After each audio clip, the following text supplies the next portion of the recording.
네, 에스겔서 2장 1절부터 보시죠. 2장 1절부터 그가 내게 이르시되 인자야 일어서라 내가 내게 말하리라 하시며 말씀하실 때에 그 신이 내게 임하사 나를 일으켜 세우시기로 내가 그 말씀하시는 자의 소리를 들으니 내게 이르시되 인자야 내가 너를 이스라엘 자손 곧 패역한 백성 나를 배반하는 자에게 보내노라. 그들과 그 열조가 내게 범죄하여 오늘날까지 이르렀나니 이 자손은 얼굴이 뻔뻔하고 마음이 강팍한 자니라. 내가 너를 그들에게 보내노니 너는 그들에게 이르기를 주 여호와의 말씀이 이러하시다 하라. 그들은 패역한 족속이라 듣든지 아니 듣든지 그들 가운데 선지자 있은 줄을 알지니라. 우리 2장서부터 3장까지의 내용은 지금 에스겔을 하나님께서 부르시는 그런 장면이 소개가 되어집니다. 그래서 일단 2장은 그 에스겔의 소명에 대한 것이 언급되어지고 있는데 그 거두리로다 거두리로다 찬송이 그런 같은 맥락인 것 같아요. 씨를 뿌릴 때에 그 씨가 나지 않으면 어쩔까 해서 씨를 뿌리는 일을 망설인다고 한다면 수확을 할 수가 없겠죠.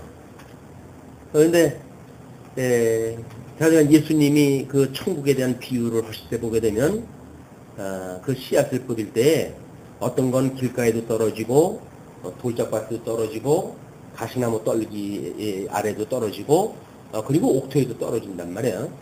그래서 사역자의 그 특징은 그냥 하라고 하면 되는 거예요. 그냥 하라고 하면 되는 거예요. 그냥 하라는 대로 하면 되는 거예요. 근데 우리는 나름대로 우리 이제 과거에 그 이성이 가지고 있는 정보들이 있으니까 이렇게 하면 안 될까? 저렇게 하면 더 뭐 효율적일까? 이런 나의 생각들이 가미가 되잖아요. 근데 오늘 에스겔을 부르실 때에 하나님의 그 말씀을 보니까 철저하게 그 절대 주권을 우리 하나님께서 붙들고 계시다는 겁니다. 그러니까는 뭐 어떻게 많은 사람들이 좀 알아듣기 좋게 이렇게 아주 쉬운 걸로 해서 이야기를 하면은 좋을까? 아니면 뭐 어떤 방법으로 이걸 연구를 갖다 해서 가르치면 좋을까라고 하는 그것도 하나님의 절대 주권을 우리가 믿지 못하기 때문에 나름대로 뭔가 이제 감이라도 한다는 거죠. 인식의 주관자가 성령이 많은다고 한다면 그 성령 하나님께서 뭐 전하는 자나 듣는 자나 자세한 그런 인식의 작업을 해 가실 거란 말이에요. 보혜사이신 성령께서.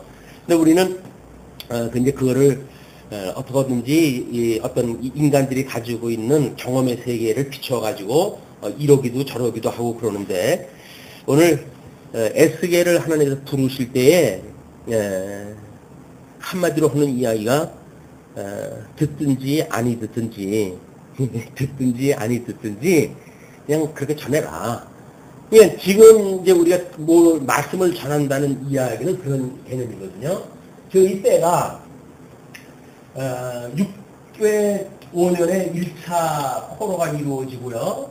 그 다음에 597년에 2차 포로가 이루어지고 그 다음에 586년에 완전히 멸망이 되어졌단 말이에요. 3차 멸망이 되어졌어요. 근데 에스겔하고 여호와김은 지금 2차 포로 때에 포로가 되어져 가지고 바벨론의 유수가 되어져 있는 상태니까 그러니까는 그렇게 지금 너무 비참하죠.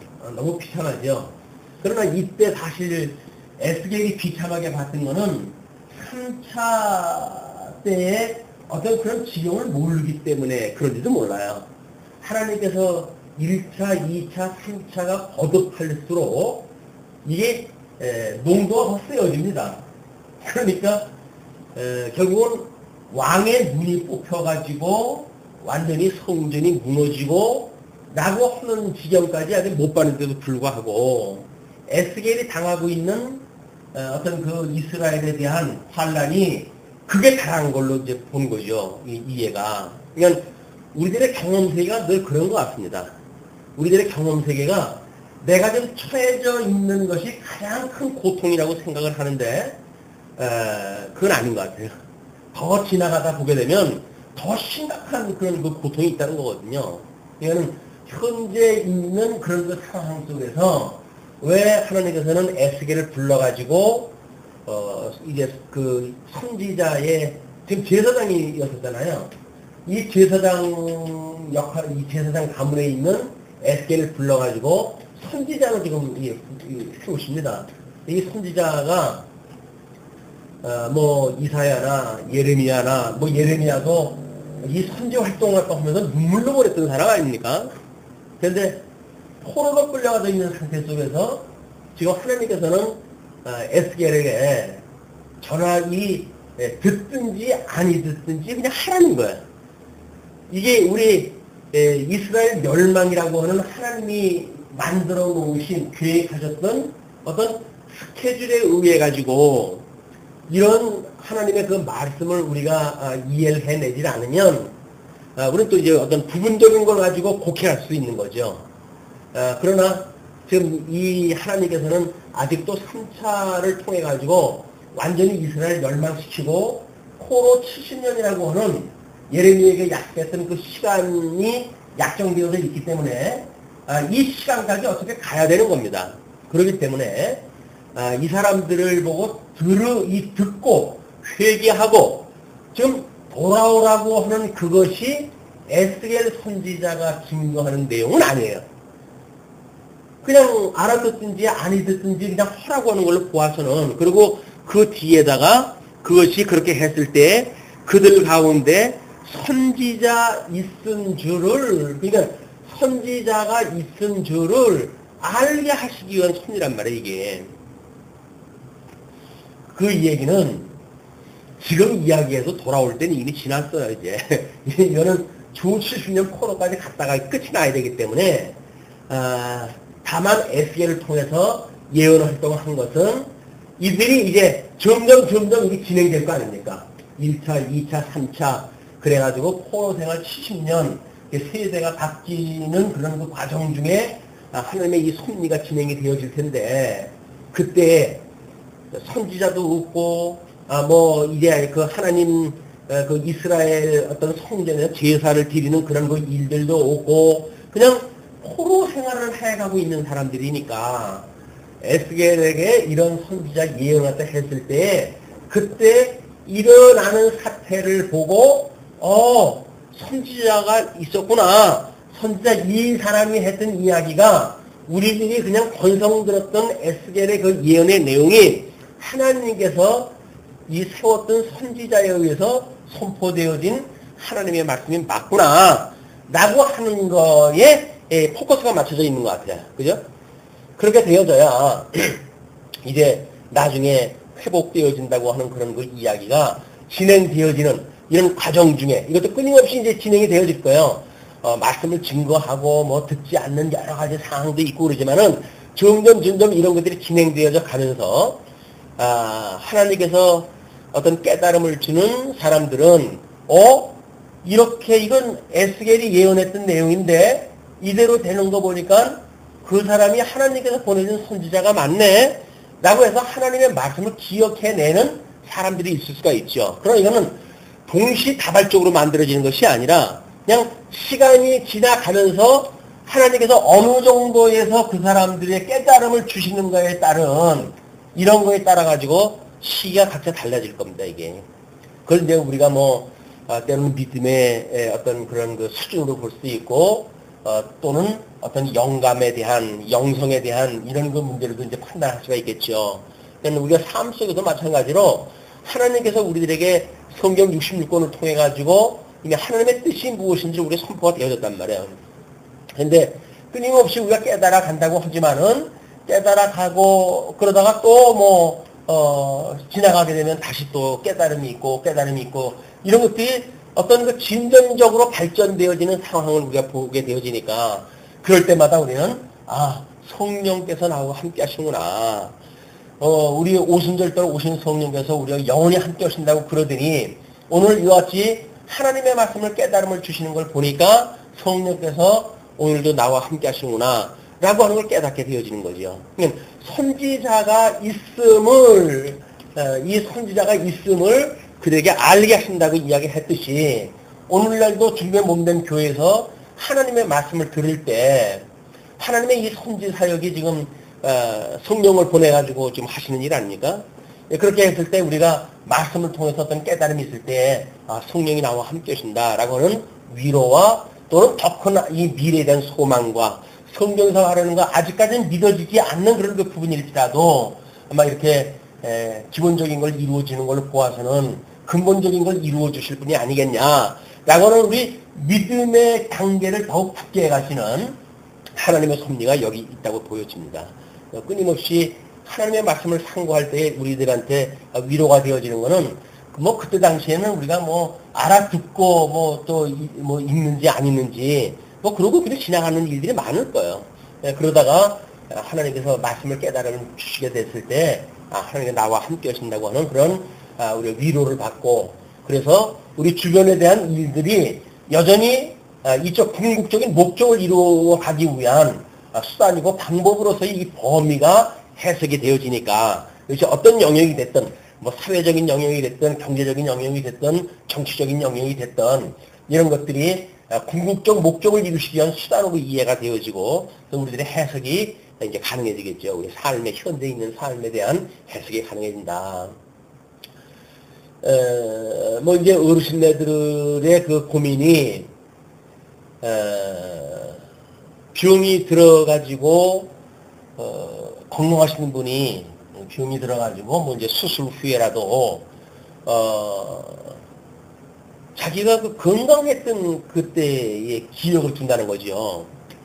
그러니까 우리 이제 아마 노인학 정체성, 노인학에 대한 그 이론 부분에 보게 되면 노인들의 정체성에 대한 중요성을 이야기를 하거든요. 왜냐하면 나이를 먹었다고 하는 우리들이 하나님께서 현재를 섭리하셨던 이 섭리를 인정한다고 하는 일은 매우 중요합니다. 만사를 언약대로 이루어 가시는 우리 이 하나님께서 현재 나를 이 자리에 있게 하셨다는 거예요. 이걸 인정하는 일이 우리들한테 심리적으로 얼마나 편한지 몰라요. 이제 모든 믿음으로 우리가 해석이 되어지는 거니까 그런데 예를 들어서 나이가 먹어가요. 그럼 이제 나라에서 65세 이상을 보통 노인네라고 구분해서 한다고요. 그러면 65세가 넘어가게 되면 자기가 체력이 얼마나 좋든지 어떻게든지 간에 이미 사회적인 약속에 의할 것 같으면 자기의 위치가 여기에요. 그러면 내가 이제 노인이로구나 라고는 생각을 가지고 있어야 노인으로서 나타나는 여러 증세들 있잖아요. 이제 노화 현상이라든지 뭐 이런 것들 그런 것들을 우리가 수용할 수가 있게 되어지죠. 나는 노인이야. 그러니까 마땅히 귀도 어두워지고 눈도 어두워지고 이거는 자연적인 현상이야. 이렇게 되어야 될 거 아니겠어요?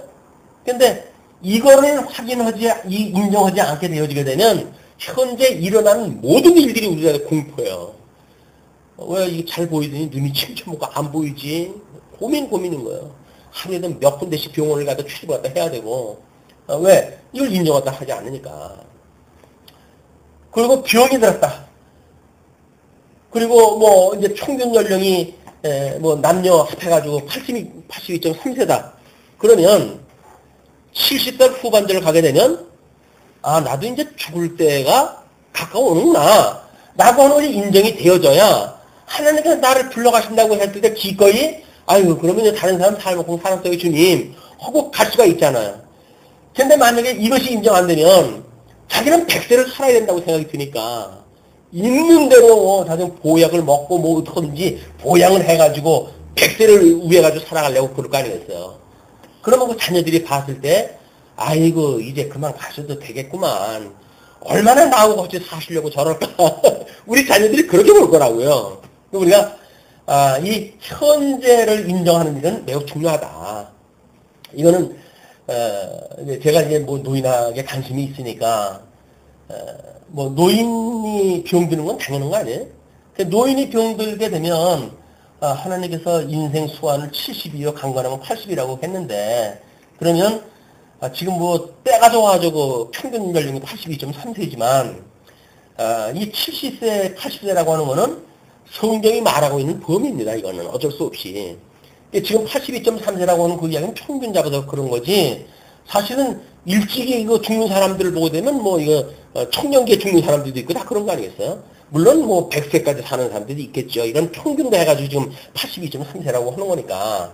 그래서 성경에서 말하고 있는 70, 80이 인생의 수완이라고 우리가 그렇게 믿어지고 하나님께서 우리한테 가장 하나님을 깨달아 가기에 적합한 그런 그 연령이 70, 80으로 주신 거로구나. 이렇게 생각하면 우리 욕심이 없어질 것 같아요. 제가 지금 이제 67세인가요? 되잖아요. 그러면 3년만 있으면 70이란 말이에요. 그럼 70이면 죽어도 이제는 뭐 우리 성경에서 보장되어진 나이만큼 살고 가는 거니까. 그러니까 뭐 불만할 게 없잖아요. 근데 뭐 총회 이번에 그 신문을 갖다 보니까 75세까지 정년을 늘려놓으셨더라고요. 당신네들은 뭐 더 하실 수 있다고 하는 그런 생각이 들고 물론 뭐 요즘 70대에는 70세 같지도 않아요. 그러니까는 뭐 충분히 그럴 수 있죠. 그럴 수 있겠지만 여전히 우리들이 생각하는 거는 70이면 이것이 하나님께서 오라고 하실 때 내가 갈 수 있는 최적의 나이라고 생각을 하게 됐을 때 우리는 이 생명 어떤 그 장수에 대한 부담으로부터 자유로워질 거예요. 왜? 세상이 자꾸 100세 세대라고 그러니까 성경은 70세라고 그러는데 세상은 100세라고 그러잖아요. 그러니까 100세 쪽에다 우리가 포커스를 맞춰놓고 우리가 살게 된단 말이에요. 그러나 성경에서 70이고 강건하면 80이라고 그랬으니까 요 정도에다가 우리가 포커스를 맞춰놓고 살게 되면 장수에 대한 욕심이 없습니다. 장수에 대한 욕심이 없으면 장수하면서 살아가야 될 어떤 부에 대한 욕심도 없잖아요. 병에 대한 욕심도 없잖아요. 그렇게 아프다 가는 건 당연한 거지. 이렇게 생각을 하면 근데 역설적이게도 그렇게 마음을 비우고 사는 사람들은 평안해진다는 거예요. 마음이 하나님께서 평안한 마음을 주신다는 거예요. 믿음으로. 그러면 70세를 살다가 가더라도 평안한 중에 그냥 갈 수가 있으니까 얼마나 좋아요. 근데 그런 마음이 없으면 100살까지 살아가는 동안에 이 사람들은 끊임없이 고민인 거예요. 이게 고민하고 그렇게 하다가 이제 갈 거라고요. 그럴 바에야 그냥 70, 80 인정하는 나이를 우리가 이렇게 인정을 하게 되면 그냥 뭐 마음 비워놓고 살아가니까 건강에도 뭐 우리가 이렇게 어떤 건강에 적신호가 오더라도 안 늙으면 그럴 수 있는 거지 뭐 라는 생각이 들어가지고 뭐 우리 죽었던 영을 살려주셨던 하나님 깨달아가기에 위해서 나의 삶을 더 주셨다고 한다면 하나님의 그 나라와 의를 구할 수 있는 온전한 정신을 가지고 주님께서 주시는 수완을 누릴 수 있도록 해주세요. 라고 하는 수준으로 멈춰야지. 하나님 뜻 몰라도 좋으니까 100세까지 살게 해주세요. 저주 아닙니까 이게. 이런 우리 현재 세속적인 정보와 하나님께서 해가시는 정보를 우리가 제대로 깨닫는 것이 필요하지 않는가. 그래서 이 에스겔이 지금 2차 포로로 끌려갔고 그때에 하나님께서 아직도 이제 70년간 진행되어질 일들이 이렇게 쭉 지금 프로그램을 하나님께서 가지고 계신데 그 중에도 여전히 선지자가 있었구나. 하나님께서 보내신 선지자가 있었구나. 그럼 우리는 아주 망한 것이 아니라 이제는 회복한다고 하는 그거를 소망주에 가져도 되겠구나. 나는 믿음을 가지고 70년을 지낼 수가 있을 거라고요. 적어도 믿음이 있는 자들은 선지자 있음을 이렇게 인정하는 자들은 근데 그걸 인정하지 못하게 되면 70년이 지나가도록 그 사람들은 거기서 전전긍긍할 거예요. 이런 것들이 아마 에스겔서에서 우리가 다시 한번 어떤 하나님의 섭리를 깨달을 그런 그 내용으로 보아야 되지 않겠는가라는 생각이 듭니다. 그거를 위해서 하나님께서 인자를 불러요. 물론 인자는 지금 다니엘서라든지 에스겔서에서 흔히 인자라고 부르는데 그거는 하나님께서 세우신 메시아에 대한 그걸 예표로 해가지고 보여주는 이야기고 그래서 예수님께서도 뭐 이 땅에 오셨을 때 인자에 대한 설명들을 여러 번 하십니다. 그냥 말로 한다면 사람의 아들인 거예요. 그러나 그 신이 에스겔에게 임해가지고 하나님 앞에 그 엎드려 기도하고 그러던 에스겔을 일으켜 세웁니다. 그러니까 하나님 앞에 늘 뭐 2차 포로의 제사장 역할을 지금 맡고 있는 사람인데, 제사장 그 가문의 사람인데, 하나님 앞에 이 제사의 일을 못하는 그런 그 가운데에 에스겔의 신령이 어느 정도였었는지 짐작이 갑니다. 그러니까 하나님께서 이렇게 하나님 앞에 엎드려가지고 기도하는 그런 그 제사의 일이 지금 중요한 것이 아니라, 너는 나가서 좀 전해야 된다. 그 이야기예요. 이렇게 세워요. 이렇게 세워가지고, 이제, 그렇게 이야기를 하는 거죠. 인자야, 내가 너를 이스라엘 자손이니까, 우리, 요시야 임금 때에 흩어졌던 12지파를 일단 모았다 그랬잖아요. 그렇죠? 얘는 12지파는 이미 다 돌아온 거예요, 여기서. 이거를 이제, 나중에 그 느헤미야, 에스더, 느헤미야, 여기에서 이스라엘 백성들의 족보의 숫자가 있다 없다라고 하는 거, 그걸 가지고 돌아왔느냐 돌아오지 않았냐라고 이야기하는 거는 맞지 않습니다. 왜냐면 요시야 임금 때 이미 다 돌아왔기 때문에. 돌아왔으니까 요시야 임금 이후에 지금 한 거는 이 예루살렘을 중심으로 해가지고 요직에 있던 사람들이 지금 끌려간 거 아니겠어요? 10지파는 지금 비록 통일은 되어졌고 요시야 임금의 통치 아래 뭔가 통일 왕국이 되어졌지만 이 사람들은 수도에 사는 사람들이 아니에요. 우리처럼 지방권에 사는 사람들이 별로 영향력이 없어요. 그래도 뭐 어디 대치동이나 뭐 이 정도 살고 이렇게 해야 가치가 있는 거지. 우리는 별로 그렇게 국가 정책을 특별히 중요한 위치에 있는 사람들이 아니에요. 이것도 우리 인정했다 해야 돼. 어떤 고등학생 이번에 시험 봤던 애 1등 된 애가 전해지는 이야기로 해가지고 가해도 안 했어요. 뭐 해요? 라고 하는 걸로 자꾸 자기 이야기가 나오니까, 그거를, 밝혔어요. 나는, 공부도 안 한 사람이 아니라, 소위, 대치동에서 내놓으라 하는 그런 학원도 출입을 했던 사람이고, 그렇지, 그렇게, 매스컴에서 이야기하는 것처럼 그런 사람이 아니다. 그냥 사람들이 자꾸 포장을 갖다 하는 거야, 이제. 그렇게 해가지고 다른 사람들한테 뭔가, 이렇게 미담을 소개해가지고 소망을 주려고 하는 헛된 꿈을 주려고 그러는데, 본인은 이걸 가만히 보니까 추세각이 아니란 말이에요. 커밍아웃을 했다, 소위. 난 그런 사람 아닙니다. 대치동에 내놓으라 하는 학원도 출입했다 했던 사람이고, 여러 가지 학원을 다니면서 공부했던 사람이고, 그렇다고 밝혔어요. 어쩔 수 없어요. 그 사람들이 아무래도 최고의 어떤 그런 그 사람들이 모이고 시장이 크고 하다 보게 되면, 제일 영향력이 있는 사람들이 거기 찾아올 거 아니겠습니까? 그러니까는, 거기서 받는 사람들이 이제 과학고등학교, 대학교 같은데, 몰리는가 봐요. 이제 인류대학 쪽으로 그 사람들이 전부 갈 수가 있는가 봐요.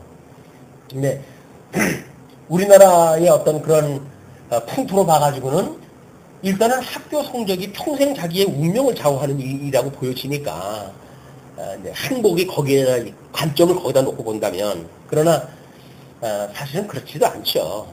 그렇지 않는 것이 어떻게 우리가 성경에서 말하고 있는 행복이라고 하는 의미를 깨닫는가가 우리를 자꾸 자유롭게 해준다, 이게. 그걸 모르게 되면 세속의 이 정보에 의해가지고 자꾸 이게 자유를 우리가 빼앗겨요.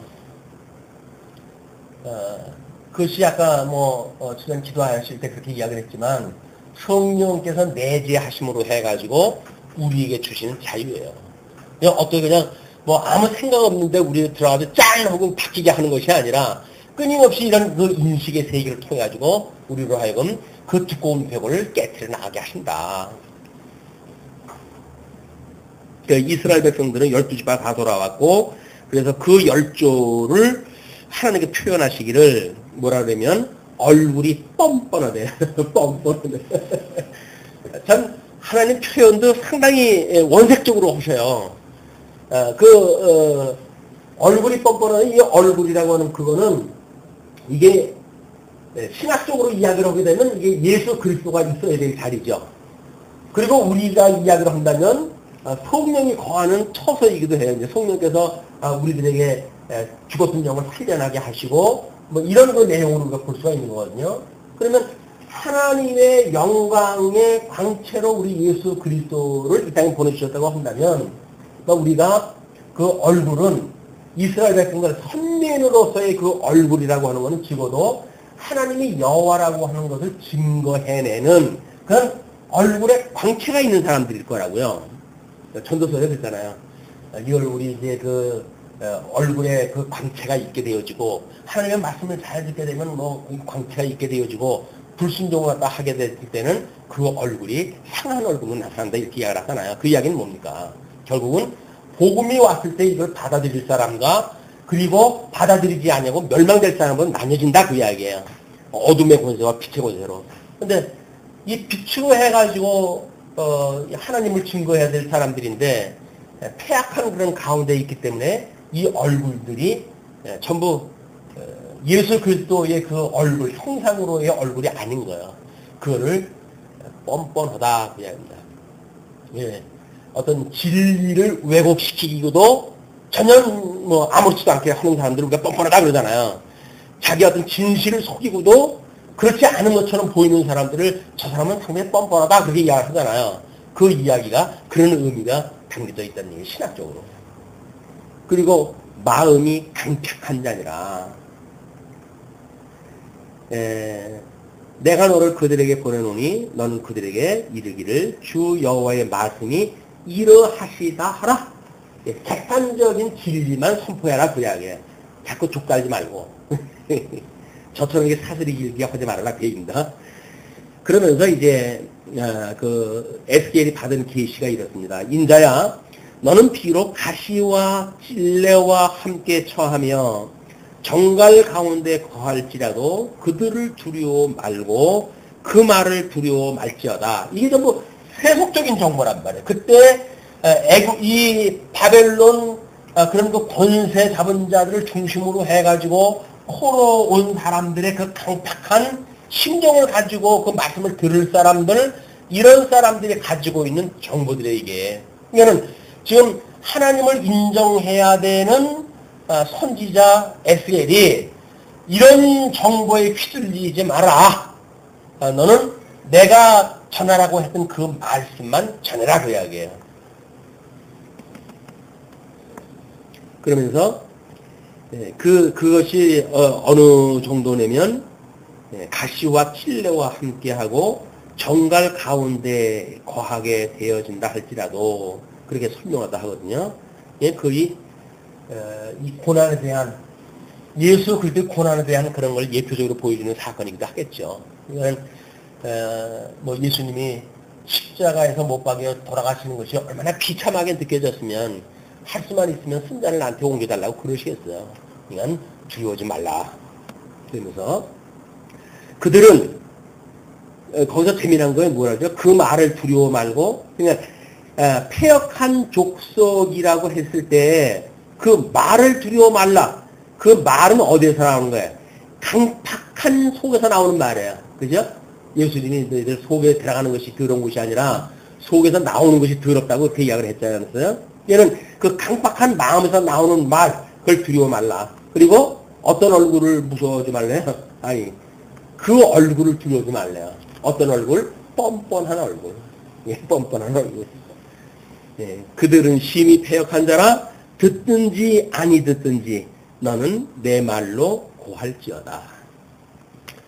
이것이 에스겔에게는 고통스러운 일이지만 하나님께서 그 사역을 맡기셨고 그리고 주권적으로 그 일을 갖다 이제 해가게 하십니다. 왜냐면 지금 엎드려져 있는 거를 붙들어 세워가지고 지금 그 일을 갖다 시킨 거는 내가 주권적으로 널 그렇게 할 거야. 그러니까 넌 이렇게 해. 그 이야기였었거든요. 꼼짝 없어요 이제. 그렇게 해서 그 8절로 10절까지 재앙의 두루마리 주는 사건이 소개가 되어집니다. 인자야, 내가 네게 이르는 말을 듣고 그 패역한 족속까지 패역하지 말고 내 입을 벌리고 내가 네게 주는 것을 먹으라 하시기로. 내가 보니 한 손이 나를 향하여 펴지고 그 손에 두루마리 책이 있더라. 그가 그것을 내 앞에 펴시니 그 안팎에 글이 있는데 애가와 애곡과 재앙의 말이 기록되었더라. 이 구약성경을 이렇게 잘 이해하고 있던 사람들한테 요한계시록을 소개한 거예요. 요한계시록은 뜬금없는 이야기가 아니라 구약적인 배경을 충분히 이해하고 있는 사람들한테 지금 요한계시록을 소개한 거거든요.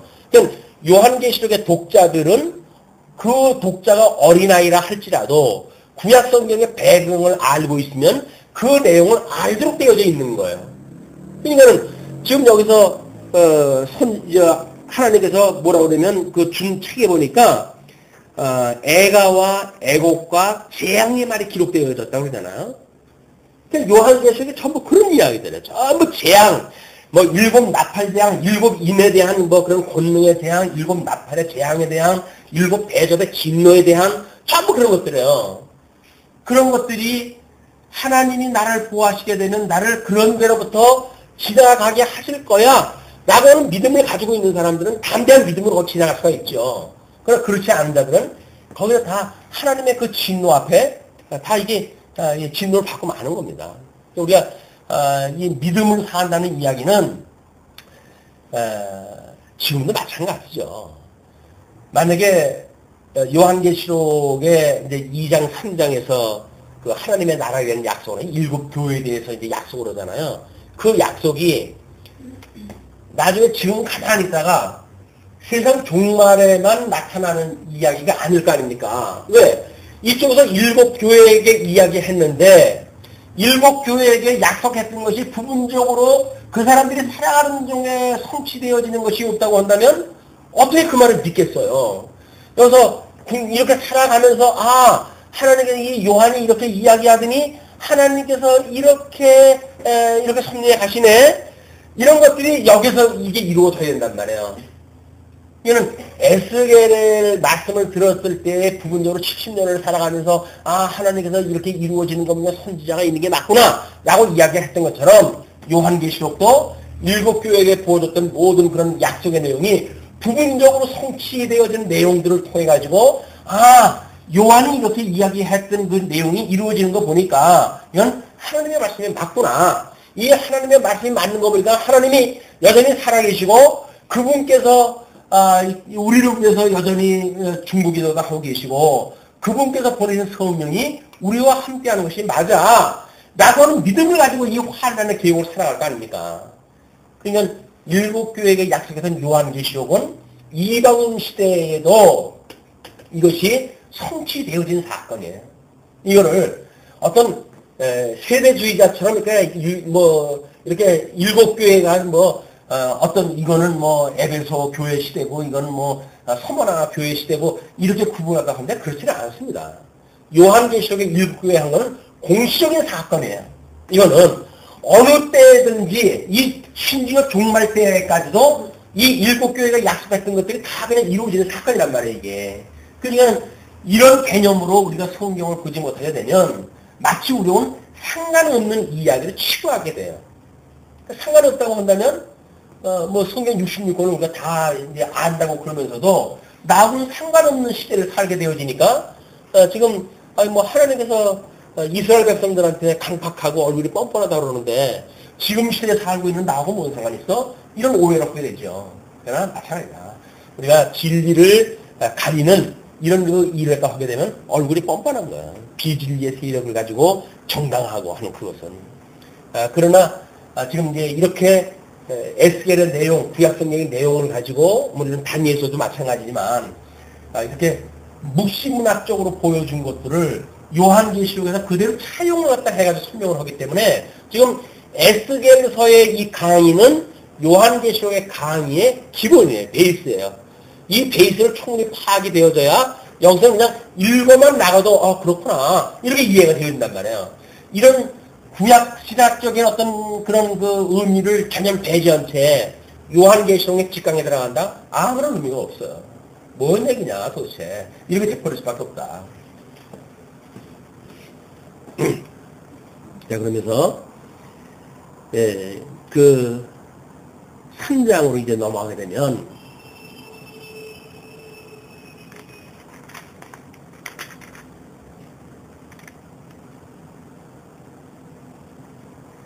(3장) 1절서부터 3절까지 두루마리를 먹은 에스겔이 소개되어집니다. 그가 또 내게 이르시되 인자야 너는 받는 것을 먹으라. 너는 이 두루마리를 먹고 가서 이스라엘 족속에게 고하라 하시기로.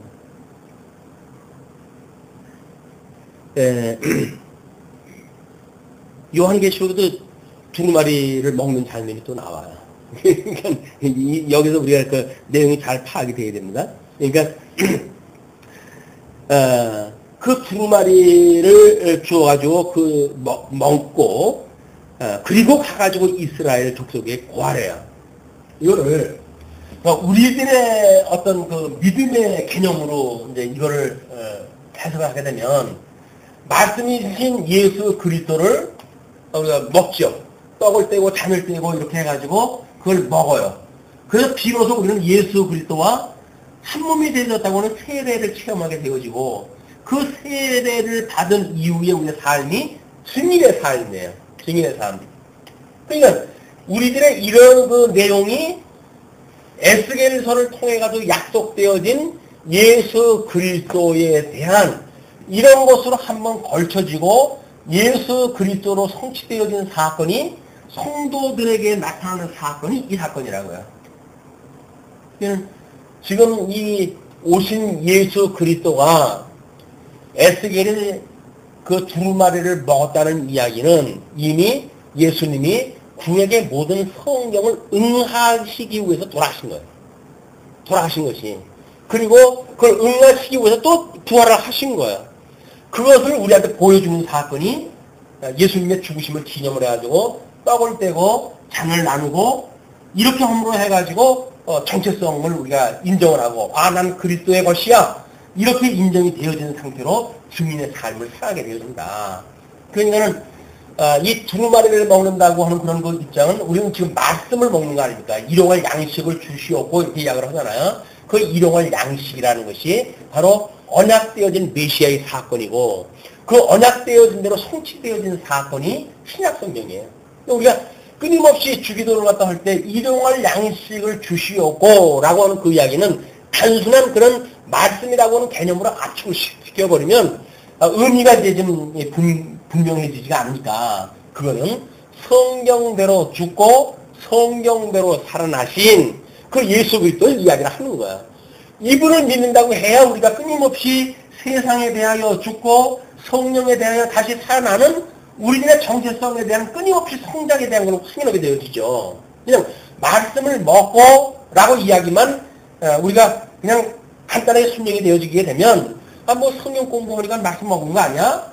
라고 하는 개념으로밖에 이제 이해가 안 되지만 이거를 성경대로 죽으시고 성경대로 살아나셨던 예수 그리스도라고 하는 구체적인 의미를 보았을 때 비로소 떡을 떼고 잔을 나누고 하는 성도들의 어떤 이런 교제의 삶이 증인으로 살아가는 이 삶이 철저하게 이 인간의 불의에 대하여 끊임없이 우리가 선한 싸움을 싸우는 이런 증인에 대한 범위, 위치, 위상 이런 게 종합적으로 설명이 되어지겠죠. 그렇지 않으면 우리는 너무 편의주의적으로 이야기를 할 거야. 말씀 일용할 양식을 주옵시고 말씀을 공부하면 됐지 라고 하는 조금은 어떤 부분적인 이야기로 설명될 수밖에 없다. 그래서 이거를 확대 해석을 갖다 해야 오늘 우리의 삶까지도 이걸 적용이 되어지겠죠. 그러니까 그렇게 고하라 하시기로 내가 입을 벌리니 그가 그 두루마리를 내게 먹이시며 내게 이르시되 인자야 내가 내게 주는 이 두루마리로 내 배에 넣으며 내 창자에 채우라 하시기에 내가 먹으니 그것이 내 입에서 달기가 꿀 같더라. 하나님의 말씀은 꿀 같아요. 근데 꿀송이 같은 걸로 다 이제 끝나는 것이 아니라 배 안에 들어가면 어떻게 된다고요? 쓴 거요. 그러니까 우리가 지금 여기서 입으로 나오는 그 이야기를 뭐라 그랬어요? 여기서 아까 입에서 나오는 그 이야기가 우리 그 폐역한 백성들이 했을 때, 예?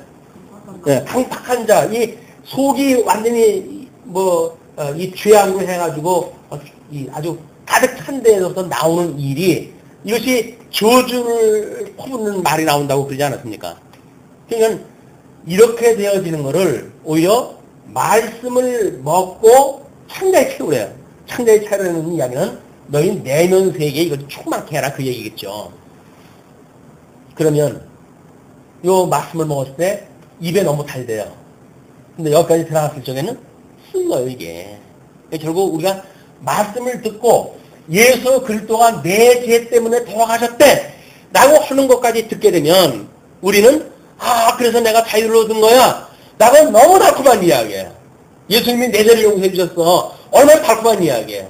그렇기 때문에 너는 남은 고난을 채워야 돼 라고 한다고 하게 되면 이거는 이제 조금 부담스러운 이야기 돼버려요. 우리들한테 부담스러운 이야기가 돼버리는 거죠. 그냥 복음을 우리가 균형 감각 있게 깨달으려고 한다면 예수 그리스도와 함께 죽고 함께 산다고 하는 균형 감각이 있는 내용을 우리가 확인할 필요가 있다. 그렇지 않으면 어쩔 수 없는 우리들의 인간이 자기를 설득을 해요. 성령께서 깨닫게 하시게 되면 이 균형 감각 있는 복음을 주시겠죠. 그러나 만약에 그 성령의 충만함이 없이 우리가 말씀을 들었다라고 하면 우리 사람들은 어쩔 수 없이 자기를 정당하는 쪽으로 이야기를 듣게 될 수밖에 없어요. 그래서 사실 목사가 강론을 갖다 할지도 마찬가지죠. 그게 왜 사람들마다 각자 다르게 해석이 되어지는가? 그건 다 자기 이해관계에 따라 달라지는 거예요. 아무리 한 사람이 말을 했다고 하더라도 달라지는 거예요. 예수님의 66권 성경을 한 권의 책으로 썼는데 왜 그것이 수많은 사람들에 의해 가지고 이렇게 저렇게 해석이 가능한가라고 하는 거는 인간들이 가지고 있는 나름대로의 그 이해관계가 포함되어지기 때문에 그런 것이다. 그래서 할 수 있으면 우리 말씀을 먹고 속에서는 쓰더라라고 하는 그런 것들이 사실 고백적으로 나와야 돼요. 이 강박했던 마음을 녹여내는데 얼마나 이게 속에 쓰겠어요. 이렇게. 예. 아마 그걸 다 녹여내가지고 이걸 다시 다른 체질로 바꾸려고 한다면 우리 주님이 오라고 하는 그날, 우리 육신의 장막을 벗어버린 그날까지 우리는 아마 계속 그 쓴 경험을 해가게 될 겁니다. 자, 4절부터 11절까지 이제 에스겔의 사명이 부여가 되는데, 그가 또 내게 이르시되 인자야, 이스라엘 족속에게 가서 내 말로 그들에게 고하라. 너는 방언이 다르거나 말이 어려운 백성에게 보낸 것이 아니요 이스라엘 족속에게 보내는 것이라. 지금 그발강가에 와가지고 지금 바벨론이라고 하는 지역에 왔는데, 아니 나보고 지금 복음을 증거하라고 그러면 내가 난 그 바벨론 말도 할 줄 모르고 이런 핑계를 할까. 이제 모세처럼 내가 입술이 둔해가지고 복음 증거하겠느니 못하겠느니 해가지고 자기 어떤 그런 걸 가지고 자기 여건을 가지고 하나님 앞에 변명을 할 거라고요. 그러니까 하나님께서 미리 에스겔한테 내가 외국 사람한테 보내는 거 아니야. 통역자도 필요가 없어. 모세는 하도 엄살을 떠니까 내 그 형 아론을 갖다 부려줬지만 너는 그럴 필요도 없어. 왜? 네가 잘 알고 있는 모국으로 해가지고 그냥 전하면 돼. 그 이야기예요. 그래서 모국어만 가지고 강론하시는 분들의 위로가 여기 있지 않을까 싶습니다. 예. 6절에 너를 방언이 다르거나 말이 어려워 내가 알아듣지 못할 열국에 보내는 것이 아니니라. 내가 너를 그들에게 보내었다면 그들은 정녕 네 말을 들었으리라. 그러나 이스라엘 족속은 이마가 굳고, 그 이마가 굳다는 이야기는 아마 짐승표를 받은 사람들의 그 표현일 수도 있겠죠. 마음이 강팍하여 뻔뻔한 얼굴에 대한 또 다른 표현. 이마가 붓고 마음이 강팍하고 내 말을 듣고자 아니하리니 이는 내 말을 듣고자 아니함이니라. 듣지도 않는 이야기를 지금 하라는 거예요. 이게 가장 힘든 거죠.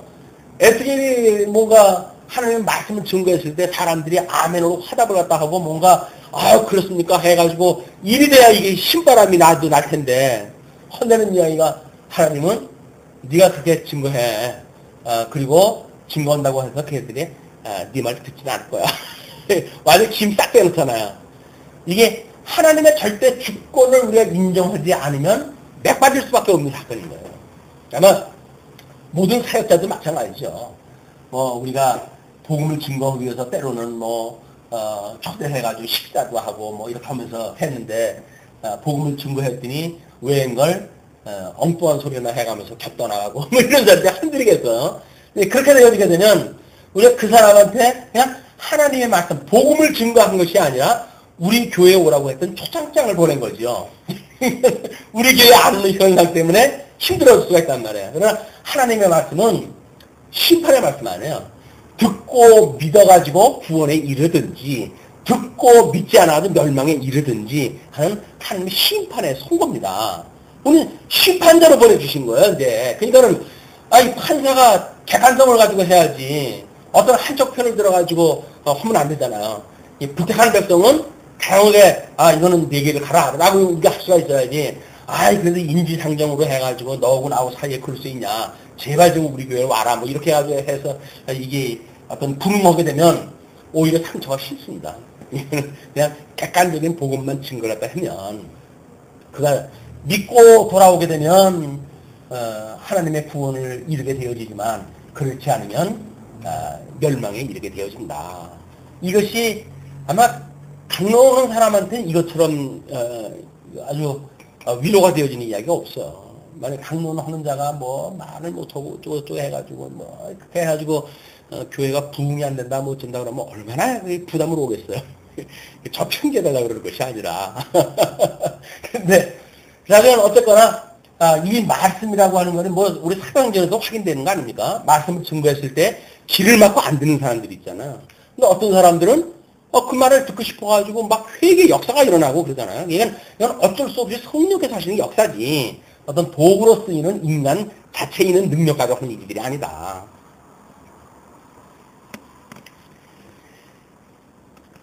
네, 8절 내가 그들의 얼굴을 대하도록 내 얼굴을 굳게 하였고 그들의 이마를 대하도록 내 이마를 굳게 하였대. 똑같이 만들어놨어요 이제. 그래서 아마 예수님이 이 땅에 어떤 인간의 형상을 입고 오셨던 그런 그 모습도 만약 그들하고 다른 모습으로 오셨으면 우리들의 그 죄악의 세상을 어떻게 경험으로 오셨어요? 이 인간들하고 내가 섞어서 살아야 돼? 그럼 어떻게 죄인 나사로의 집에 가서 식사를 하시고 그럴 수가 있겠어요? 그러니까 유대인들은 그게 이상한 거예요. 아니 메시아라고 그러면서 그들이 악한 자인 줄 모르는가? 어찌 그들하고 함께 섞어가지고 밥을 먹지? 하는 걸로 못 보는 거예요. 근데 하나님께서는 그들한테 보내줬을 때 똑같은 형상을 입고 보내주셨어요. 죄인의 집에 와가지고 그들하고 더불어 식사도 하고 그렇게 해서 이 구속의 사역을 마치 이루어 가셨다. 이런 그 내용도 의미적으로는 예수 그리스도의 그런 사역에 대한 예표적인 표현일 수가 있는 거죠. 그러면서 내 이마로 화석보다 굳은 금강석 같이 하였으니 제일 그 강도가 센 것이 이 다이아몬드 아니에요. 금강석 같이 하였으니 그들이 비록 패역한 족속이라도 두려워 말며 그 얼굴을 무서워 말라 하시고. 아니 그러면은 아까 이거 부정적인 걸로 우리가 표현했다 했잖아요. 그러면 지금 이 에스겔은 더 부정적인 걸로 지금 표현이 되어지는 거 아니에요. 그래서 사도 바울이 자신을 죄인 중에 괴수라고 설명하는 겁니다. 죄인 중 괴수가 그 사람이 뭐 이렇게 괴수의 역할을 했겠어요.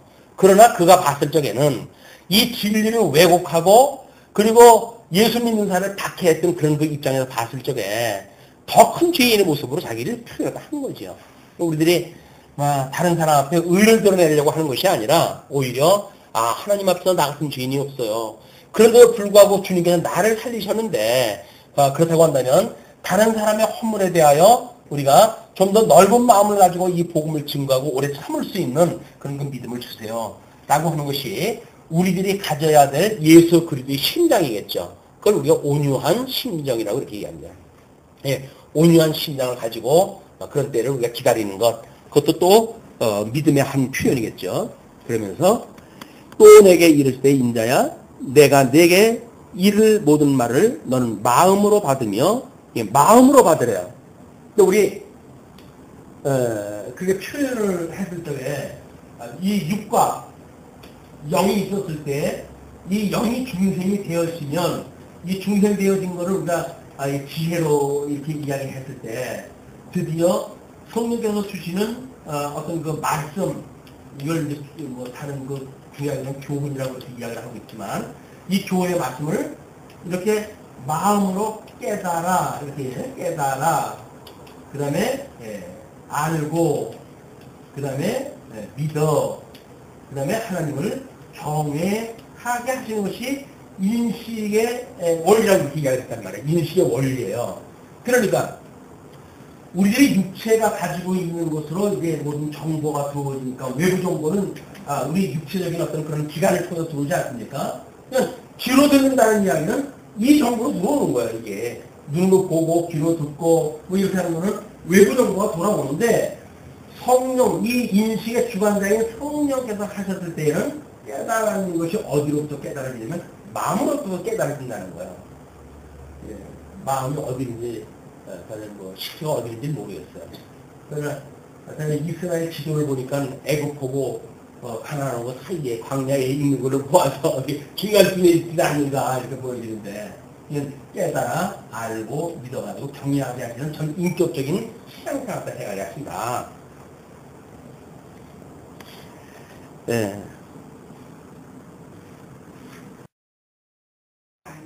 3장 12절 네. 때에 주의 신이 나를 들어 올리시는데 내 뒤에 크게 울리는 소리가 들려 이르기를 여호와의 처소에서 나는 영광을 찬송할지어다 하니 이는 생물들의 날개가 서로 부딪히는 소리와 생물 곁에 바퀴 소리라 크게 울리는 소리더라. 하나님의 신이 그를 들어 올려갔어요. 하나님이 들어 올리는 것이 때로는 영적 사역이 있고 때로는 몸까지 옮기는 그런 그 사역이 있고 그렇습니다. 근데 여기서는 이제 영적으로 해가지고 들어 올리셔가지고 하나님의 그 영광의 처소를 이제 보게 된 거죠. 그러니까 생물들의 날개 소리 뭐 이런 것들이 이제 들리고 바퀴 소리가 들리고 하는 걸로 보니까 아까 우리 1장에서 봤던 그곳에 하나님께 들려 올려 보내신 거예요. 그러면서 주의 신이 나를 들어 올려 데리고 가시는데 내가 근심하고 분한 마음으로 행하니 여호와의 권능이 힘있게 나를 감동하시더라.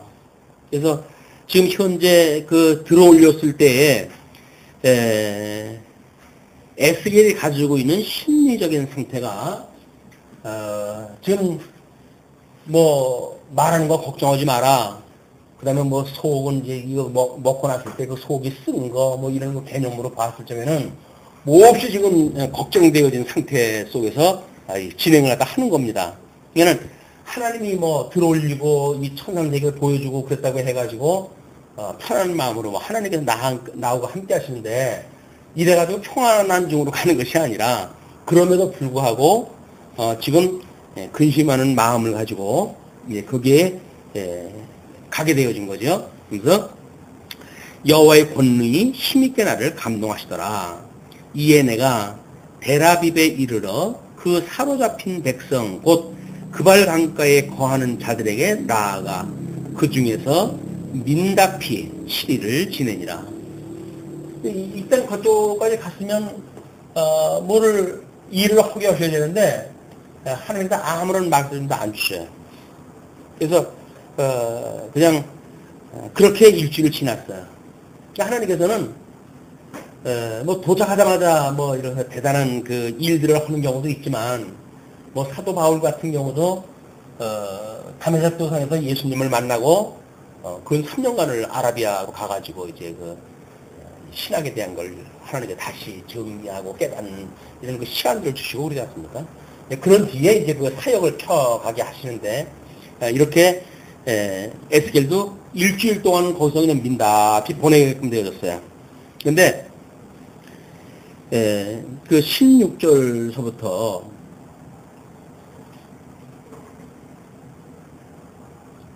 선지자로서의 직책과 임무가 이제 드디어 주어집니다. 7일 후에 여호와의 말씀이 내게 임하여 가라사대 인자야 내가 너를 이스라엘 족속의 파수꾼으로 세웠으니 너는 내 입의 말을 듣고 나를 대신하여 그들을 깨우치라. 이게 파수꾼이 나와요. 그 여호와의 증인들의 그 자치 이름이 파수꾼입니다. 이거 이제 돌리고 그러는데 이거는 시대적인 천병을 말하는 거죠. 공간적으로 어떤 일은 성을 지키는 자의 파수꾼 이런 걸 예를 들어가지고 아까 이야기했던 세속적이고 어떤 일은 세속에 대해 세속적인 어떤 풍습 이런 것들에 의해 가지고 이것이 어떻게 비진리의 세력이 사단의 세력이 오염시키고 있는지를 밝혀내는 일이 천정 역할을 하는 거예요. 파수꾼 노릇을. 우리가 깨어있다는 이야기는 끊임없이 우리가 이걸 주님의 몸된 교회라고 한다면 교회를 무너뜨리려고 하는 음부의 권세들을 우리가 이걸 깨어가지고 목도하다 해야 돼요. 그러지 않고는 물밀듯이 이게 쳐들어오니까 그래가지고 주님의 몸된 교회를 혼란시키고 무너뜨리려고 하는 그런 음모가 같이 났다 하기 때문에 어떤 사태가 벌어졌을 때 특히 어떤 세속적인 그런 그 문화에 지금 휩쓸려 있을 때 우리가 말씀을 가지고 있는 자, 말씀을 지키는 자, 또 일용할 양식을 먹는 자 이런 자들은 파수꾼입니다. 지키는 거예요. 눈을 갖다가 부릅뜨고 이게 혹시 어떤 그런 왜곡되어진 비진리가 아닌가 이런 것들 분별을 갖다 해야지. 그런 분별 없이 이쪽에서 가지고 있는 어떤 인간관계 이쪽에 인간관계라고 하는 혈육관계 아니에요. 이 혈육관계로 맺어진 인간관계의 개념을 가지고 영적 세계를 본다고 한다면 이건 100점 100표입니다. 왜냐면 여기는 이런 그 혈육관계가 아니라 신령한 그 세계거든요. 그렇기 때문에 신령한 이런 그 문화가 지금 어떤 문화인지 읽어내지 못하게 되면 우리는 그냥 혈육적인 세속적인 거에 자연히 몸은 거기서 살고 있으니까 몸이 살고 있는 데서 익숙한 걸 가지고 교회에서도 그대로 살아갈 수밖에 없는 거예요. 그래서 이게 어느 정도 이제 교회가 좀 부흥하고 잘 나가고 이렇게 될 때 만들어지는 현상들입니다. 이게 혈육관계로 익숙해져 있는 그런 걸로 해가지고 뭔가 편의주의로 일이 진행이 되어지고 또는 능률, 효과 이런 것들이 자꾸 대비되어진단 말이야. 그러나 이제 워낙 하나님께서 세워왔을 적에는 가난한 그 출신 아니에요. 가난한 자들에게는 하나님께서 이건 자고 싶어도 잘 수가 없는 배가 고파서 잠이 안 와요. 그래서 끊임없이 깨어있고 근신하게 되어지고 그래서 이런 어떤 첫사랑과 같은 이런 그 경험은 우리가 처음에 이렇게 이제 교회를 세우고 할 적에야 이 첫사랑에 대한 감격을 가지고 봉사도 하고 성경을 그러지 않습니까? 그러나 만약에 이것이 어느 정도 뭐가 이렇게 제도적으로 굳어지고 만들어지고 이렇게 되어지게 되면 첫사랑 다 잊어버려요. 그리고 새로운 사랑에 자꾸 우리가 이제 눈을 돌리죠. 그 새로운 사랑이 뭔가 영향력을 줄 수가 있고 나름대로 다른 걸 만들어낼 수가 있고 변화를 만들어낼 수 있고 이런 것들에 자꾸 우리가 이제 이렇게 유혹되어 있단 말이에요. 이렇게 첫사랑, 가난했을 때 함께했던 그런 그 사랑에 우리가 천착되지 못하고 나중에 형편이 좋아져 좀 만들어진 이렇게 새로 얻게 되어지는 여자들에게 눈을 돌리는 게 남자의 그 심리 아닙니까? 이게 주님의 몸된 교회의 속성도 마찬가지예요, 이게. 그래서 우리가 이제 아가서에 대한 것도 이 첫사랑과 이제 전인되어진 나중 사랑에 대한 그 관계를 가지고 설명을 다 하고 그랬었는데 그래서 성경에서도 그 많은 것이 가난했을 때 함께했던 내 부인을 없이 여기지 말라는 거예요. 왜? 이것이 지금 이 처음부터 세웠을 때 이런 그 의미가 끝까지 이게 가야 되는 거거든요. 자, 보세요. 이스라엘 백성들이 지금 그 애굽에서 나왔을 때 하나님께서 불러낼 때 설명하는 것이 뭐냐면 내가 너희들을 이 아브라함에게 언약하셨던 이 열조와 언약했던 이 언약을 기억나게 해서 그 기억대로 언약대로 이 열조에게 언약한 대로 너희를 종로로 뜯은 애굽으로서 불러낸 여호와인 줄 알게 하기 위해서 여기서 구체적인 율법이 주어져요. 이거 뭐 다음 주에 할 이야기를 하려고 근데 어쨌거나 나중에 이렇게 이걸 준단 말이야. 근데 이 율법을 우리 예수님께서 와가지고 세 계명으로 주시잖아요. 옛날 계명은 이제 옛 계명으로 해가지고 뭐 많은 계명으로 구성이 되어져 있는데 우리 주님께서는 세 계명으로 주셔요. 이걸 딱 줄여버리게 되면 위로는 하나님을 사랑하고 이웃을 내 몸을 사랑하라고 하는 이것이 율법의 대강령인 거예요. 물론 신명기에서 그 율법의 정신을 이걸 이야기를 하지요. 그런데 이 사랑이라고 하는 그것이 과연 여기서 우리가 이걸 뭐 견인이라고 하는 그런 그 입장에서 우리를 여기서 구원을 갖다 하셨단 말이에요. 이걸 우리가 칭의라고 이렇게 이야기를 했잖아요. 우리 죽었더니 우리 살리셨다. 종로로 타는 우리를 불러내셨다. 라고 한다면 이거로부터 우리 가나안 땅에 들어갈 때까지의 이 40년의 모든 세월이 견인의 세월이란 말이에요. 이 견인의 세월. 그러니까 이 견인하면서 우리 이 기억을 해야 될 것이 뭐냐면 애굽에서 종로로 타던 나를 우리 주님께서 불러서 이끌어내셨어요. 그래서 그 주님께서 주셨던 이 자유, 이런 그 믿음을 가지고 주님이 약속하셨던 가나안 땅에 들어갔으면 좋겠어요. 라고 하는 신앙 고백이에요. 주님 그리스도시고 살아계신 하나님의 아들이라고 하는 것이 칭의를 받는 데만 필요한 그런 그 신앙 고백이 아니다. 여기 가나안 땅 들어갈 때까지 끊임없이 그거예요. 그러니까 죽었던 나를 살리셨던 주님 아닙니까? 그러니까 우리 온전케 되어지는 그날까지 주님께서 우리를 온전케 해주세요. 라고 하는 기도가 여전히 죽었던 나를 살리셨던 분이 그렇게 해달라는 이야기거든요. 근데 죽었던 나를 살리셨던 분은 뭐 천지가 다 해놓고 그리고 나머지는 그 다음에 내가 알아서 할게요. 라는 개념이 아니란 말이에요. 끊임없이 죽었던 나를 살리셨던 주님께서 온전케 하시는 그 자리에 인도할 때까지 주님께서 이 일을 갖다 해주세요. 라고 하는 것이 우리의 신앙 고백이다. 이 신앙 고백을 놓치게 되면 우리의 이 견인이라고 하는 성도의 견인이라고 하는 것이 뭐 신인 협동이라든가 이런 걸로 오해가 될 수 있는 거야. 그렇지 않다. 우리들의 이 거듭나고 중생한 성도들이 성화의 삶을 살아가는 것은 끊임없이 믿음으로 살아가는 거야. 이렇게 살리셨던 것처럼 이렇게 해가신다고 하는 건 믿음으로 살아가는 거지. 이제는 내가 구원을 갖다 믿어. 그러니까 이 믿음을 가지고 뭘 해간다는 개념이 아니란 말이에요. 믿음은 우리가 뭘 해간다는 것이 아니라 여전히 주님을 믿는 믿음으로 이러기도 하고 저러기도 해야 하는 거다. 이것이 우리가 말하고 있는 뭐 실천신학이라고 하면 실천신학 또는 뭐 견인이라고 하는 것이 강조되어지는 그런 그 개념도 마찬가지로 우리가 어떻게 울리는 믿음으로 말미암아 산다고 그러는데 믿음으로 살아가는가에 대한 원리란 말이에요. 이 원리가 우리들이 가지고 있는 가장 중요한 그 원리입니다. 양대 언약이라고 하는 두 축이 어떤 형식적 이 어떤 그 본질의 내용이라고 한다면 이렇게 어떻게 구원을 해서 어떻게 가나안 땅까지 들어가게 하시는가에 대한 원리는 우리들의 형식을 이해하는 데 매우 중요한 일이다. 근데 이거를 우리를 구원했다라고 하는 걸로 끝나버리게 되면 모든 사람들은 자기가 선 줄로 알아요. 이룬 줄로 알아요. 그러나 우리는 이루어진 것이 아무것도 없습니다. 왜? 가나안 땅에 들어가야 이게 다 이루어진 거 아니겠어요? 그러니까 이때까지는 믿음으로 단지 사는 거다. 불기둥이 인도하는 대로 구름기둥이 인도하는 대로 광야 생활을 통해 가지고 그걸 믿는 거를 훈련해가는 시간이다.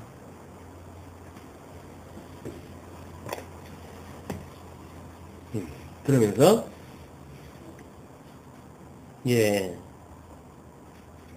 그들을 깨우치래요. 깨우치라고 하는 거는 그 강팍한 마음에 이 하나님의 말씀을 공부를 하게 되어지게 되면 깨닫게 되어지는 거니까 그러니까는 깨우쳐라.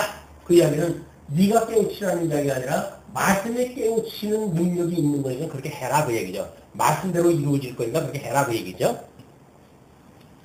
그래서 가령 내가 악인에게 말하기를 너는 꼭 죽으리라 할 때에 내가 깨우치지 아니하거나 말로 악인에게 일러서 그 악한 길을 떠나 생명을 구원케 하지 아니하면 그 악인은 그 죄악 중에서 죽으려니와 내가 그 피값을 어디서 샀는데? 큰일 났잖아 이거. 그 선지자 에스겔은 어느 날 느닷없이 하나님께 불러내가지고 내가 이 악한 자들 중에 너를 보낼 거야. 근데 만약에 네가 게을름 펴가지고 그들이 돌아오지 않았다. 그러면 그들은 죄 가운데 죽어.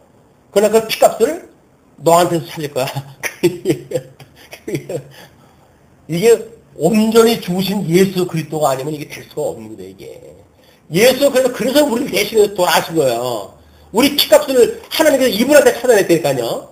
너희들 이 썩은 군상 가지고는 안 돼. 그냥 내가 이 참 메시아를 보내가지고 너희들의 피값을 이 예수 그리스도한테 찾을 거야. 그래서 우리 진홍같이 붉은 죄를 대신해서 우리 주님의 십자가에 못 박아 죽으셨고 우리 하나님께서는 그것을 보시고 이제 모든 죄를 갖다가 하나님께서 그 죄로 죽어버렸으니까 그거를 합당하게 여기셨다.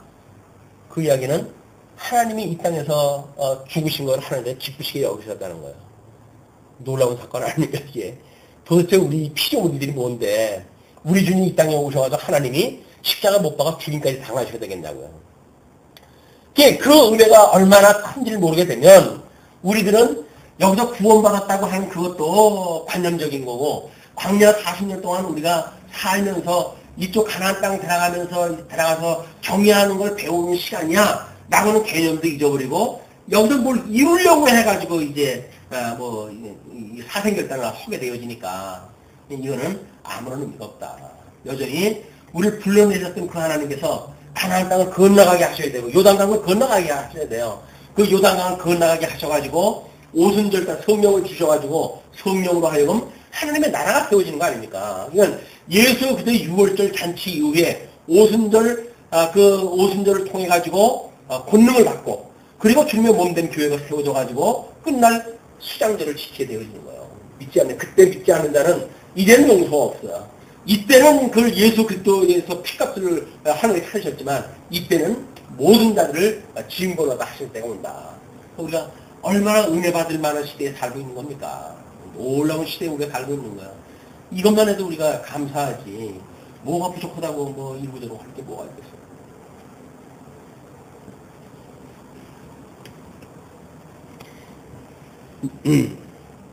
내가 악인을 깨우치되 그가 그 악한 마음과 악한 행위에서 돌이키지 아니하면 그는 그 죄악 중에서 죽으려니와 너는 내 생명을 보전하리라. 말씀을 듣고 안 듣는 거야. 어떻게 하겠어요? 그거는 그자가 이제 멸망할 자니까 하나님께서. 그러니까 예수 그리스도 안에서 예정되어진 자들은 예수 그리스도의 보혈의 공로로 인해 가지고 우리는 구속을 받고 그렇지 않는 자는 멸망을 이루는 심판의 역사가 이제 이루어지는 거죠.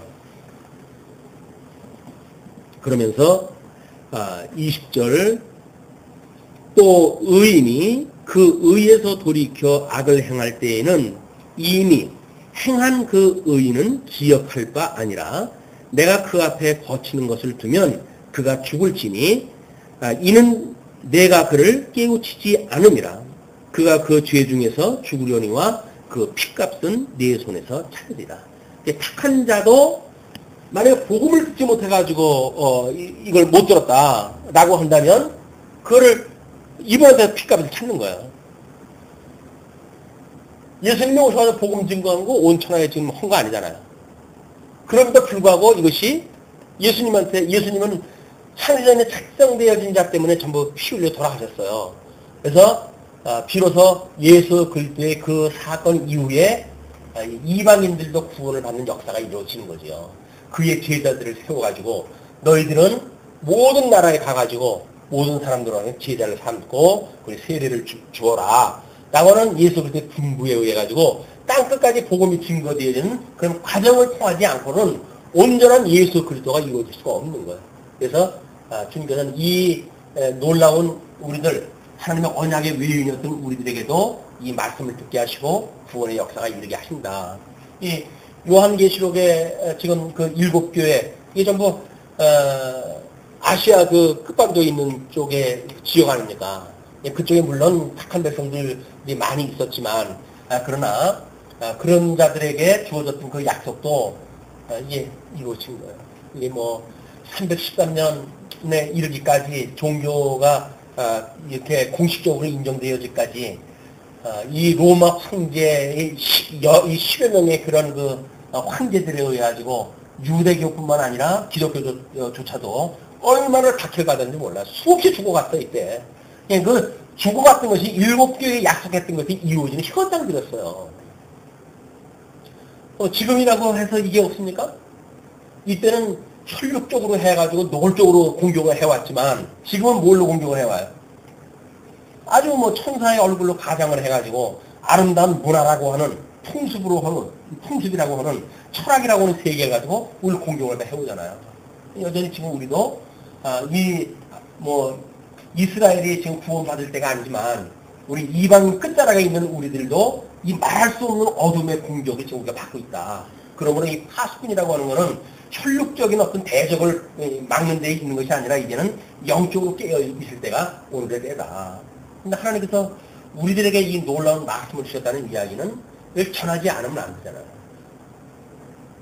이제 찾아오는 사람들 없으니까 우리끼리만 하지만 과연 그나마도 요즘 열심히들 녹음도 해가지고 이제 이렇게 카페에도 올리시고 이렇게 하니까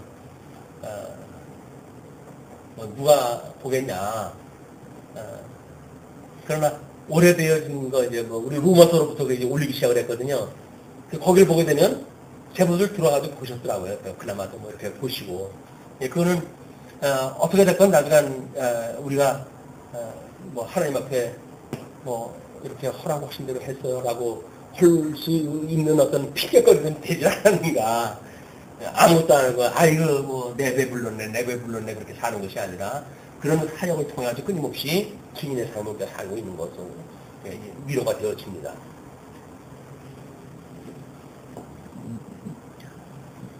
네.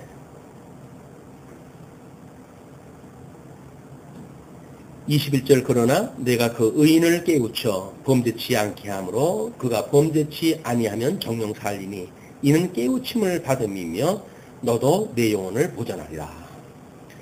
예수님께서 우리 사도신경에 보게 되면 십자가에 못 박혀 죽으시고 그리고 장사되어 그리고 음부에 내려가사 그리고 부활하시고 이렇게 되어졌어요. 십자가의 죽으심과 지금은 십자가의 죽으심과 부활이라고 하는 걸로 바로 연결이 되어지는데 우리 그 고대의 사도신경을 보게 되면 음부에 내려가사라고 하는 것이 있어요. 그 음부라고 하는 그것이 이제 베드로서에도 그런 게 나오지만 노아의 그런 그 후손들에게 복음을 증거했다 이런 죽은 영들에게 복음을 증거했다고 하는 이야기도 나오는 거잖아요. 하나님의 이 예수 그리스도의 이 복음적인 사건은 이 십자가에 죽었던 사건은 어떤 시대적인 상황에 시간이나 공간이나 형상이나 어떤 것 하나에 뒤집겨난 게 없어요. 다 우주 모든 만물 거기에 모든 권세 이런 것들이 다 종합되어지는 거지. 거기에서 음부에 원서 내려가가지고 했다라든지 이런 거는 빼야 된다 이런 그 개념이 아니라고요. 모든 영역이 다 포함되어지는 개념이에요. 그래서 이거를 영원한 사건입니다. 예수 그리스도의 구속 사건은 영원한 사건이에요. 자, 이제 끝으로 22절로 27절까지 들판에서의 계시와 교훈이 소개가 되어집니다. 여호와께서 본능으로 거기서 내게 임하시고 또 내게 이르시되 일어나 들로 나아가라. 내가 거기서 너와 말하리라 하시기로. 예수님 금식하시는 그 40일의 금식기간 광야로 갔던 그런 걸 연상할 수가 있는데, 내가 일어나 들로 나아가니 여호와의 영광이 거기에 머물렀는데 내가 전에 그발 강가에서 보던 영광과 같은지라. 내가 곧 엎드리니 주의 신이 내게 임하사 나를 일으켜 세우시고 내게 말씀하여 가라사대 너는 가서 내 집에 들어가 문을 닫으라. 인자야, 무리가 줄로 너를 동요매리니 내가 그들 가운데서 나오지 못할 것이라. 이를 지금 2차 포로로 해가지고 바벨론에 포로로 끌려가져 있는데, 하나님께서 이런 그 상황, 예레미야가 예언했던 바벨론에서 70년간의 포로에 대한 상황, 이런 것들을 말씀을 증거하는 선지자의 어떤 행동 거지를 가지고 보여주는 이제 사역이 시작되어지는 거예요. 과거의 선지자들은 참 못할 노릇이었어요. 이사야처럼 뭐 벌개벗고 돌아다니면서 증거를 갖다 해야 되질 않나. 호세아처럼 뭐 그 가늠한 그 아내를 불러다가 같이 살아야 되질 않는가. 도대체 그냥 인간으로서는 차마 할 수 없는 일을 하나님께서 이들한테 시켜요. 왜냐면 인간들이 다 그런 모습들이니까. 그래서 그 굳은 마음을 가진 자들에게 굳은 마음을 가진 것처럼 보여지게 하고, 그 단단한 이마를 가진 자들처럼 단단한 이마를 가진 것처럼 보내주셔가지고 그런 그 하나님의 섭리를 소개하고 사역을 하신다. 그런 그 맥락으로 봤을 때, 예수 그리스도의 죽으심에 대한 그 이중적 품위를 가지시고, 인성과 신성이라고 두 품위를 가지시고 계셨던 그리스도에 대한 모습, 또 주님의 몸된 교회도 마찬가지죠. 주님의 몸된 교회도 우리가 이 거룩하다, 구별되어졌다, 성도들이 모여져 있는 거니까 교회는 거룩하잖아요. 그러므로 해가지고 세상을 나가지 않는다고 한다면 그 성경에서 뭐라 그럽니까? 그러면 너희들은 지구를 떠나야 할 수밖에 없다. 이 사람들하고 교제를 안 한다고 한다면 너희는 세상을 떠날 수밖에 없다는 거야. 그럼 세상을 떠나지 않고 사는 방법은 뭐야? 이 사람들에게 같이 사는 거예요. 같은 모습으로. 우리가 성도라고 해가지고 무슨 뭐 뾰족한 여기다 어떤 후광을 매달고 사는 것도 아니잖아요.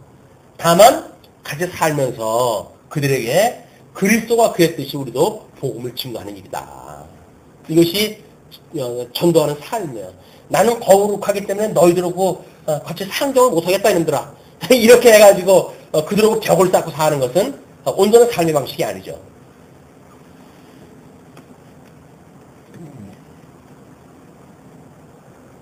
내가 내 혀로 내 입 천장에 굳게 하여 너로 벙어리 되어 그들의 책망자가 되지 못하게 하느니 그들은 패역한 족속입니다. 그러니까 개가 짖는다고 네가 그 개 짖는 거에 나무라고 그러면 안 돼. 이 사람들이 나쁜 사람들이기 때문에 나쁜 일을 갖다 했는데, 네가 잘났다고 해가지고 옳은 일 그런 이런 거 일하다 하는 거를 막기 위해서 내 혀로 내 입 천장에 붙게 해가지고 벙어리가 만들겠다는 거야. 왜? 책망하지 못하게. 책망하지 못하게. 그러나 내가 너와 말할 때에 내 입을 열리니 너는 그들에게 이르기를 주 여호와의 말씀이 이러하시다 하라. 들을 자는 들을 것이요 듣기 싫은 자는 듣지 아니하리니 그들은 패역한 족속입니다. 누구한테 줍니까? 그 들을 수 있는 거를 본인한테도 줘요. 들을 자는 듣고 듣지 못할 자는 듣지 못하고, 근데 자기가 선택을 하는 거예요. 그래서 우리가 이 절대 객관적인 진리 안에 하나님의 은혜를 입은 사람들이 여기에 이 복음에 화합하는 믿음을 하나님 주셨을 때 믿음이라고 만들어진단 말이에요. 이거 객관적으로 하나님 다 하시는데 망할 자 망하게 하시고 흥할 자 흥하게 하시지 라고 하는 걸로 끝나게 되면, 그러면 성도들의 삶이 아주 픽절해질 수밖에 없는 겁니다. 하나님의 이 은혜를 주게 되면 그런 가운데 있는 우리들임에도 불구하고 그리고 이 고난을 받는 길이 뻔함에도 불구하고 우리들한테 불이익이 만들어질 것이 뻔함에도 불구하고 우리는 예수 그리스도의 심장이 되어져 가지고 오히려 우리의 몸을 내어주는 데까지 가는 거예요. 산 제물로 드리는 데까지 가는 거예요. 이것이 우리는 믿음이 화합이 돼야지. 하나님께서 하신다고 다 하시고 나는 아무것도 안 하고 그래야 나중에 어떡하려고 무임승차해가지고 주님이 날 예정하지 않았습니까? 죄중에 나를 불러내지 않았습니까? 그리고 항변할 건가요? 주님께서 그래? 근데 난 너 모르겠네. 할 수 없는 거지요. 우리가 전인의 삶이라고 하는 건 끊임없이 하나님의 그 말씀으로 주셨던 걸 품고 살아가는 거예요, 이게. 그게 사랑이라고 하는 이야기인데, 어떻게 우리가 사랑을 하면 살아갈 것인가? 라고 하는 그거는, 이 사랑이 뭐예요? 사랑 누가 말했나고 있는 건가요? 사랑이, 우리 고린도전서 13장에서 사랑을 뭐라 그래요? 진리와 함께 기뻐하는 거예요. 진리와 함께 기뻐하는 거. 이 사랑 진리와 함께 기뻐하는 건데, 우리 교회 머리 대신 그리스도하고 상관도 없고, 그리고 뭐 같은 지체끼리도 상관없고, 그러면서 뭐 말씀이 어떻다, 진리가 어떻다라고 하는 그 이야기는 이거 아무것도 아니잖아요. 사랑은 진리와 함께 기뻐해야 되는 건데, 그 함께 기뻐하는 것이 예수님이 나팔을 불게 되면 춤을 춰야겠다는 거어요. 그런데 애통을 갖다 해도 애곡하지도 아니하고 나팔을 부르는데 춤도 안 추고 완전히 예수 그리스도 상관이 없는 삶을 사는 거니까 그렇다고 한다면 예수 그리스도에 붙어있다고 우리가 볼 수가 있는 게 아니잖아요. 예수 그리스도에 붙어있다는 이야기는 함께 산다는 이야기는 진리와 함께 기뻐할 수 있는 거야. 뭐와 함께? 진리와 함께. 주님의 몸된 교회는 진리와 함께 기뻐할 수가 없으면 그건 이미 교회가 아닌 거야. 주어지는 환경 가지고 대충 대형화된 어떤 조직되어져 있는 교회로 뭘 살아간다는 게 아무런 의미가 없습니다. 우리 진리와 함께 사랑하는가? 이것이 사랑한다는 이야기고 이것이 지체를 사랑한다는 이야기는 진리와 함께 더불어 피차 복종하는 일이란 말이에요. 지난 시간에 확인한 것처럼 또 서로 어떻게 하라 그랬어요? 그리고 피차 복종하라. 이게 이웃 간의 관계, 이웃 간의 행적 관계 이걸 어떻게 살아갈 것인가 라고 하는 문제가 이 사랑에 대한 문제이기 때문에 지금 에스겔한테 너 이제 입술을 다물게 해가지고 그들을 공격하지 못하겠다. 왜? 그들은 같은 모습을 보내줬잖아요. 그 이야기는 예수님께서 그 가늠한 여인한테 뭐라고 그럽니까? 죄 없는 자가 돌로 들어쳐라. 이렇게 이야기해요. 다른 사람들이 꿈을 꾸면서 다 도망가 버렸어요. 그 예수님이 뭐라 그러죠? 그 여인한테 마지막? 나도 너를 정죄하지 않겠다. 나도 너를 정죄하지 않겠다. 왜? 오직 하나님만이 심판자니까. 왜냐하면 예수님도 너를 심판하지 않겠다는 거예요. 죄를 정치 않겠다. 다시는 죄를 짓지 않도록 해라. 라고 이야기하잖아요. 그러니까 이 정죄라고 하는 그 이야기는 예수님도 하지 않았다는 일이에요. 근데 우리가 누구를 정죄한다면 예수님보다 더한 일을 하는 거죠. 대단한 사람들이죠. 예수님도 하지 않았던 일이다. 나도 너의 죄를 정하지 않겠다라고 이야기했던 것처럼 우리는 성도들의 죄를 정할 수가 없어. 할 수만 있으면 진리와 함께 기뻐하는 이런 아름다운 교회를 만들어가는 원리가 여기서부터 시작되어지는 거죠. 요한계시록에 가지고 그 환난 가운데 이것을 하기는 더 어렵습니다. 지금은 그나마도 형편이나 좋죠. 근데 어떻게 보면 글쎄 않지도 몰라요. 고난받을 때는 똘똘 뭉치잖아요. 너무 이게 이 평화의 장으로 펴놓으니까 각자 내전대로 가려고 그러지 우리가 외세가 있어가지고 이 말씀을 공격하는 사람들 공격이 있다. 나그는 똘똘 뭉쳐요. 그 원리가 이단자들의 단결력이에요. 이단자들은 자기의 어떤 내용을 갖다 공격으로 하는 것 때문에 똘똘 뭉치잖아요. 외부에서 보게 되면 말도 안 되는 이야기인데 자기네들은 그걸 애매한 고난이라고 생각을 하고 똑같이 흉내를 낸다니까요. 이 교회 모습하고 똑같이 흉내를 내요. 그 이단 무리들도. 이단들도 그러고 사는데 한차 복음을 가지고 있는 우리들이 그 본질을 보지 못한다고 한다면 이단자들만도 못한 거 아니에요. 거긴 적그리스도가 강하긴 강하지만 그런 것들을 이단의 그런 그 모습을 가지고도 우리가 볼 수가 있고 깨달을 수가 있다. 에스겔을 통해서 했던 이런 그 내용이 지금 선지자로 부르시는 사건으로 해가지고 종결이 되어지고 이제 4장서부터는 예루살렘 회파에 대한 예언이 이제 나오게 됩니다. 오늘 여기까지 하고 말씀 줄이죠. 기도하시겠습니다.